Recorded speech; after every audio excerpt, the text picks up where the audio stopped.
동북공정을 뒤집을 살아있는 증거. 중국 길림성에 고조선 제천의식이 살아있었다. 중국 길림성 깊은 산골, 그곳에서 수천 년 동안 이어져온 의식이 있습니다.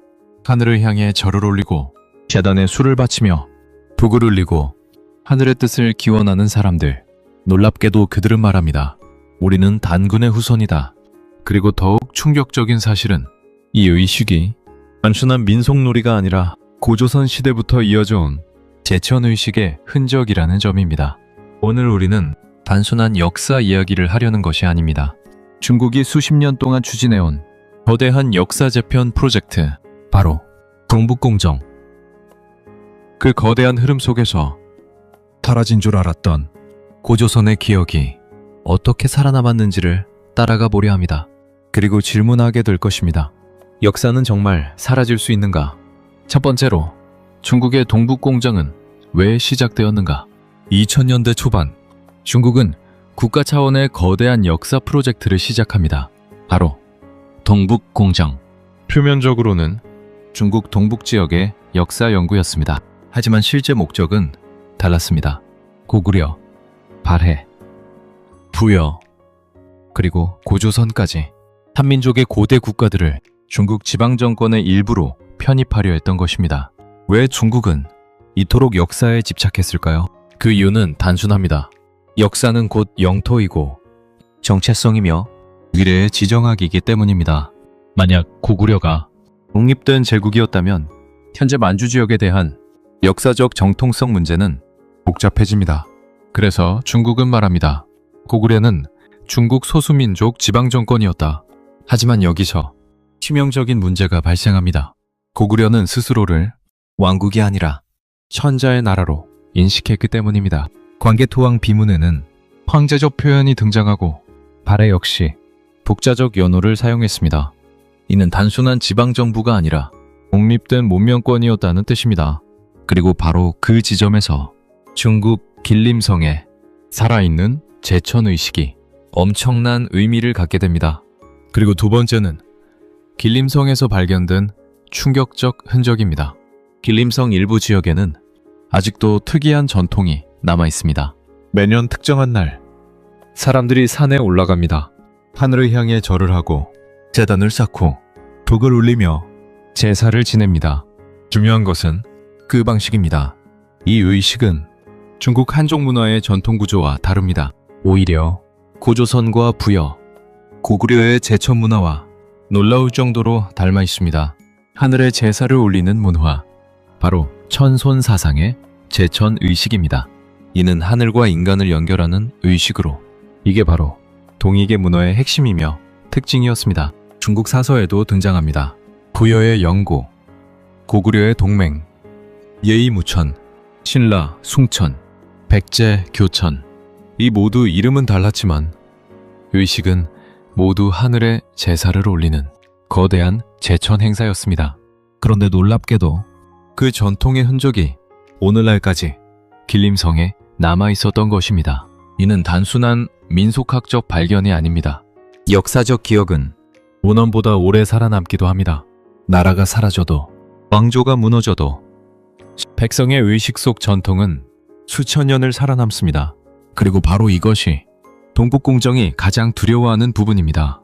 왜냐하면 살아있는 문화는 지워지지 않기 때문입니다. 세 번째는 바로 이분입니다. 이분은 양심선언을 하면서 이 비밀 열쇠가 풀립니다. 이 이야기의 중심에는 한 인물이 있습니다.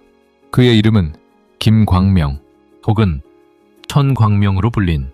그는 평범한 사람이 아니었습니다. 오랫동안 중국 체제 안에서 일했던 전직 공직자였습니다. 하지만 그는 현장에서 이상한 흔적들을 발견하게 됩니다. 사라졌어야 할 전통, 지워졌어야 할 기억. 그런데 사람들은 여전히 단군을 기억하고 있었습니다. 동네 어르신들은 말합니다. 우리는 하늘의 자손이다. 옛 조상들은 단군을 섬겼다. 그는 처음에는 믿기 어려웠습니다. 하지만 조사를 거듭할수록 그 흔적은 더욱 선명해졌습니다. 그리고 그는 깨닫게 됩니다. 역사는 기록만으로 존재하는 것이 아니구나. 사람들의 삶 속에도 살아남는구나. 그 순간부터 그의 삶은 달라집니다. 그러나 진실을 말하는 것은 늘 위험합니다. 특히 중국 국가가 만든 역사 서사와 충돌할 경우에는 더욱 그렇습니다. 그러나 그는 침묵하지 않았습니다. 왜냐하면 그는 알았기 때문입니다. 역사가 무너지면 민족의 정체성도 함께 무너진다는 것을. 개천절의 진짜 의미. 우리는 매년 10월 3일을 개천절이라고 부릅니다. 하지만 많은 사람들은 그 의미를 정확히 알지 못합니다. 단순히 고조선 건국일 정도로 생각합니다. 그러나 본래 개천은 훨씬 더 깊은 의미를 갖고 있었습니다. 하늘이 열린 날, 즉 인간이 하늘의 뜻과 연결되는 순간을 의미했습니다. 한웅이 하늘에서 내려와 신실을 열었다는 이야기도 바로 이 맥락입니다. 이는 단순한 신화가 아니라 인간은 하늘의 뜻에 따라 살아야 한다 라는 문명 철학이었습니다. 그리고 바로 그 정신이 제천의식으로 이어집니다. 하늘을 공경하고 자연과 조화를 이루며 공동체를 하나로 묶는 의식. 이것은 단순한 종교 행사가 아니었습니다. 민족 정체성의 핵심이었습니다. 그런데 놀랍게도 그 정신의 흔적이 오늘날 중국 길림성에서 여전히 발견되고 있는 것입니다. 왜 이 문제는 단순한 역사 논쟁이 아닌가? 어떤 사람들은 말합니다. 그냥 옛날 역사 아닌가? 라고. 하지만 결코 그렇지 않습니다. 역사는 현재를 움직이는 힘입니다. 이스라엘은 2000년 전 역사를 근거로 국가를 재건했습니다. 중국 역시 역사를 통해 영토 정당성을 강화합니다. 미국도, 러시아도, 일본도 마찬가지입니다. 그렇다면 한국만 역사를 포기해도 되는 것일까요? 운북공정의 핵심은 단순한 학술 논쟁이 아닙니다. 누가 이 지역의 원래 주인이었는가? 라는 문제입니다. 그리고 더 깊게 들어가면 한민족은 어떤 문명이었는가?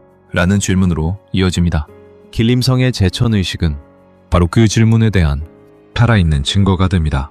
왜냐하면 문명의 의식행위는 거물보다 오래 남고 국경보다 깊게 사람들의 기억 속에 남기 때문입니다. 따라서 역사는 사라지지 않습니다. 수천 년 전 누군가는 하늘을 바라보며 기도했습니다. 그리고 오늘 중국 길림성의 어느 산골에서도 누군가는 여전히 하늘에 절을 올립니다. 왕조는 사라졌습니다. 국경도 바뀌었습니다. 수많은 전쟁과 지배가 지나갔습니다. 그러나 놀랍게도 기억은 살아남았습니다. 전북공정은 문헌을 바꿀 수는 있습니다. 교과서를 수정할 수도 있습니다. 하지만 사람들의 삶 속에 남은 기억까지 완전히 지울 수는 없습니다. 그리고 어쩌면 진짜 역사는 국가 권력이 쓰는 것이 아니라 수천 년 동안 살아남은 민족의 기억 속에 존재하는 것인지도 모릅니다. 우리는 지금 단순한 과거를 바라보는 것이 아닙니다. 우리 한 민족이 자신의 뿌리를 잊지 않으려는 긴 싸움을 보고 있는 것입니다. 그리고 그 싸움은 아직 끝나지 않았습니다. 역사는 사라지는 것이 아니다. 기억하는 사람이 사라질 때 비로소 역사는 죽는다. 그리고 지금 그 기억은 우리에게 넘어왔다. 시청자 여러분은 어떻게 생각하시나요? 감사합니다. 구독, 좋아요, 댓글 남겨주세요.